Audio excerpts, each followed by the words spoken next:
दोस्तों episode start होता है। एपिसोड की स्टार्टिंग में हमें दिखाया जाता है कि वहाँ पर जो यानली होती है वो वुयान को स्वॉर्ड सेक्ट ले आती है और वो उसे उसी स्पिरिचुअल फाउंटेन के पास ले जाती है जहाँ पर काफी ज्यादा एनर्जी और बाहर आ रहा होता है। और तभी हम देखते हैं कि वुयान का जो बंदर होता है वो उसी टाइम आगे की तरफ बढ़ता है उस ऑरा को टच करने के लिए। लेकिन दोस्तों उस ऑरा से उस बंदर को ऐसा शॉक लगता है कि उस बंदर के होश ही उड़ जाते हैं। तभी हम देखते हैं कि इस सिचुएशन को देखते ही वहाँ पर जो वुयान होता है वो कहने लगता है कि ये तो काफी ज्यादा भयंकर ऑरा लग रहा है। और तभी लिंगलाओ वुयान के माइंड बेस पे आकर कहने लगती है कि ये जो स्पिरिचुअल ऑरा है इसमें काफी ज्यादा स्पिरिचुअल ऑरा पहले ही किसी ने एब्जॉर्ब कर लिया है। इसका मतलब ये है कि तुमसे पहले भी यहाँ पर कोई आया है जिसने कल्टीवेशन यहाँ पर परफॉर्म की है। तभी वहाँ पर स्वॉर्ड सेक्ट का लीडर भी आ जाता है जिसने वुयान को यहाँ पर बुलाया होता है। तभी वुयान को वो एक ज़्वानलैंड सेक्ट के बारे में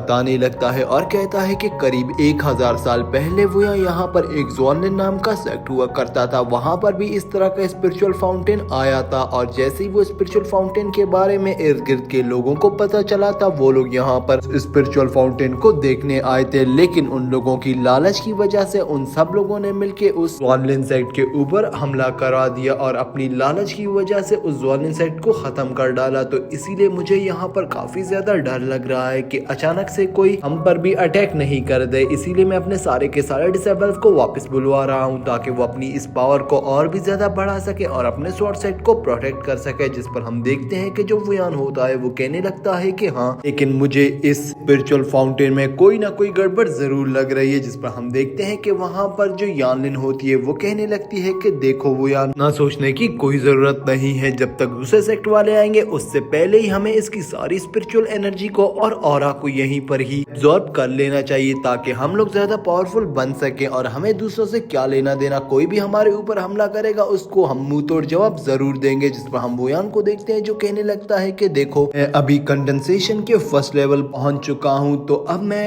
बिल्कुल भी अपनी बॉडी के साथ और अपनी कल्टीवेशन के साथ रिस्क नहीं ले सकता। मुझे नहीं पता कि अंदर किस टाइप की एनर्जी है और अंदर कौन सी विल एनर्जी मेरा इंतजार कर रही है। अगर मैं बगैर पावरफुल हुए और अपनी कल्टीवेशन को बगैर इंक्रीज किए अगर मैं अंदर चला गया तो मुझे लगता है कि मेरी कल्टीवेशन को ये एविल एनर्जी डिस्ट्रॉय कर देगी। इसीलिए मुझे सबसे पहले अपने आप को कंडेंसेशन के सेकंड लेवल पर पहुंचाना होगा, उसके बाद ही मैं इस स्पिरिचुअल फाउंटेन के अंदर जाने की कोशिश करूंगा। ये बात सुनते ही वहां पर हम देखते हैं कि जो यानलिन होती है वो वहां पर कहने लगती है कि देखो वुयान अगर तुम यहाँ नहीं जाने चाहते तो मैं तुम्हें एक 1000 टावर के बारे में बताती चलती हूँ। उस 1000 टावर में काफी ज्यादा टेक्निक्स और काफी ज्यादा स्पिरिचुअल रूट्स हैं और ऐसे ऐसे हर्ब्स हैं जिसको तुम खाकर अपनी कल्टीवेशन को काफी ज्यादा इंक्रीज कर सकते हो। लेकिन उन हर्ब्स और उन टेक्निक्स को लेने की सिर्फ एक ही शर्त है, वहां पर काफी ज्यादा स्टेजेस मिलेंगे जैसे first floor, second floor, third floor, इसी तरह फ्लोर बढ़ते जाएंगे। अगर तुमने फर्स्ट फ्लोर को क्लियर किया तो तुम सेकंड फ्लोर पर चले जाओगे और सेकंड फ्लोर को क्लियर किया तो ऐसे ही करते करते तुम लास्ट लेवल तक पहुंच जाओगे और हर लेवल पर तुम्हें एक टेक्निक या एक हर्ब्स मिलेगी जो तुम्हारी कल्टीवेशन को इंक्रीज करेगी। ये बात सुनते ही वहां पर हम वुयान को देखते हैं जो काफी ज्यादा खुश होता है और कहने लगता है कि तुम्हारा धन्यवाद इतनी ज्यादा इंपॉर्टेंट चीज बचाने के लिए। और अब मैं 1000 टावर पर जाऊंगा, अपनी पावर्स को इंक्रीज कर दूंगा। और तभी दोस्तों हम देखते हैं कि वहां पर जो वुयान होता है वो बिना टाइम ज़ाया किए उस 1000 टावर के लिए निकल जाता है। अगले ही सीन में हमें दिखाया जाता है कि वुयान वहां पर उन मास्टर से विदा लेकर उस 1000 टावर पर पहुंच चुका था जहां पर 1000 टावर पर एक और मास्टर बैठा हुआ होता है जो कहने लगता है कि ठीक है बच्चे, अगर तुम यहाँ पर अपनी कल्टीवेशन को इंक्रीज करने आए हो तो तुम यहाँ से सीधा फर्स्ट फ्लोर की तरफ जा सकते हो। जहाँ पर वुयान उसे रिस्पेक्ट देकर कहता है ठीक है और वहीं पर ही वुयान फर्स्ट फ्लोर की तरफ एंटर होता है। लेकिन दोस्तों जैसे ही वुयान वहाँ पर फर्स्ट फ्लोर में एंटर होता है वहाँ पर एक बीस्ट बिना कुछ बात किए हुए सीधा वुयान के ऊपर अचानक से हमला कर देता है। और दोस्तों लेकिन वहाँ जो वुयान की स्टिक होती है वो एक्टिव होती है, इसी वजह से वो एक ही अटैक में उस बीस्ट को डिस्ट्रॉय कर देता है। और वहीं पर ही हम देखते हैं कि वो सेकंड राउंड के लिए निकल जाता है और जैसे ही वो सेकंड फ्लोर पर जाता है ऊपर एक काफी ज्यादा पावरफुल बंदा बैठा हुआ होता है। लेकिन दोस्तों वो यहाँ पर सेकंड फ्लोर का गार्डियन होता है और वो गार्डियन काफी ज्यादा पावरफुल होता है और कोई भी उसे हरा नहीं सकता। तभी हम देखते हैं कि वहाँ पर वो वुयान को वापस जाने का कहता है। वुयान उसकी बात नहीं मानता और वहीं पर ही अपनी स्वॉर्ड फॉर्मेशन को एक्टिव करके सीधा अटैक कर देता है उस गार्डियन के ऊपर। लेकिन दोस्तों वहाँ पर वो गार्डियन भी कुछ कम नहीं होता और वो वुयान को काफी ज्यादा अच्छे स्ट्राइक्स प्रेस कर रहा होता है, जिसे देखकर वुयान समझ जाता है कि इसे मैं इतना हल्के में नहीं ले सकता, ये तो मुझसे भी ज्यादा पावरफुल है, लेकिन मैं अपनी पूरी कोशिश करूंगा इसे हराने में। ये देखते ही वहां पर वुयान अपना पूरा जोर लगाता है और दोस्तों वहीं पर ही वो उस गार्डियन को भी हरा देता है और वो थर्ड फ्लोर की तरफ जाता है। थर्ड फ्लोर पे उसे एक खूबसूरत सा लड़का दिखाई देता है जो कि एक खूबसूरत कल्टीवेटर होता है और वो कल्टीवेटर तो सिर्फ अपनी ही तारीफ करता चला जा रहा था। उसने भी वुयान को यही बात की, तो तुम मुझे यहाँ पर अगर डिस्टर्ब करने आए हो तो चले जाओ, देखो मैं कितना ज्यादा खूबसूरत हूँ, मेरी खूबसूरती से ही तुम इम्प्रेस हो गए हो, मुझे तो यही लगता है, और अगर मेरी खूबसूरती से इम्प्रेस हो गए हो तो मुझसे फाइट भी नहीं करोगे और मुझे यहाँ पर आगे जाने दोगे। जिस पर हम वुयान को देखते हैं जो कहने लगता है कि ये कैसा कल्टीवेटर है, इसे सिर्फ अपनी खूबसूरती की पड़ी है। ये बात सुनते ही वहाँ पर वुयान उसके ऊपर अटैक कर देता है, लेकिन वो भी वहाँ पर अपनी एक स्वॉर्ड फॉर्मेशन को एक्टिवेट कर देता है और वहाँ पर एक बिग स्वॉर्ड को निकाल लेता है, जहाँ हम देखते हैं कि जो वुयान होता है वो उसकी उस बिग स्वॉर्ड को अपनी स्टिक से डिस्ट्रॉय करके उसे पीछे धकेल देता है, जिसकी वजह से वो लड़का काफी ज्यादा घायल हो जाता है और उसे अंदरूनी काफी चोटें पहुंच चुकी थी। और वो कहने लगता है कि तुमने इतने खूबसूरत लड़के को मारा है, तुम्हें तो शर्म आनी चाहिए, तुम एक कल्टीवेटर नहीं बल्कि एक जल्लाद हो। लो इस कल्टीवेशन के प्रोसेस में और स्टेज 3 में तो तुमने मुझे हरा दिया, लेकिन इतना याद रखो कि तुम बदसूरत हो और मैं खूबसूरत हूँ, खूबसूरती में मुझे कोई भी नहीं हरा सकता। ये बात सुनते ही वुयान को और भी गुस्सा आ जाता है और वुयान उसे धक्का देकर साइड पर करता है और आगे की तरफ बढ़ता है और कहने लगता है कि ऐसे ऐसे चचुंदर भी कल्टीवेशन में है, मुझे तो यकीन ही नहीं हो रहा, इन लोगों को तो कल्टीवेशन की बजाय किसी ब्यूटी पार्लर में काम करना चाहिए। और ये कहते ही वो नेक्स्ट फ्लोर की तरफ जाता है जहाँ पर उसे एक और कल्टीवेटर दिखाई देता है, लेकिन दोस्तों इस बार वो कल्टीवेटर की एनर्जी वहाँ पर वुयान फील करता है और कहने लगता है कि नहीं, इस बार ये जो मेरे सामने कल्टीवेटर आया है मेरे मुकाबले में ये काफी ज्यादा पावरफुल लग रहा है, क्योंकि मैं इसकी एनर्जी ऑरा को फील कर रहा हूँ। तभी वो वुयान से ज्यादा बातें नहीं करता और कहता है कि अगर तुम यहाँ से नहीं जाते हो तो ये लो मेरा रूट टेक्निक से अपने आप को छुड़वा के दिखाओ। ये कहते ही वो वहाँ पर उस रूट टेक्निक को परफॉर्म कर देता है। दोस्तों हम देखते हैं कि उनमें से एक रूट जाकर वहाँ पर जो वुयान होता है उसे जकड़ लेती है और वुयान वहाँ पर काफी ज्यादा कोशिशें करता है अपने आप को छुड़वाने की, लेकिन दोस्तों हम देखते हैं कि आखिरकार उसे इतना ज्यादा गुस्सा आ गया था कि उसने अपनी यिंग यांग टेक्निक का यूज करते हुए वहाँ पर अपने उस ड्रैगन को समन कर लिया था और उस ड्रैगन को समन करने के बाद हम देखते हैं कि वो रूट वहीं पर ही डिस्ट्रॉय हो जाती है और वो ड्रैगन वहाँ पर एक स्लैश अटैक कर देता है उस रूट्स के ऊपर और वो रूट्स वहीं पर ही डिस्ट्रॉय हो जाती हैं, जिस पर वो सामने वाला कल्टीवेटर समझ जाता है कि ये लड़का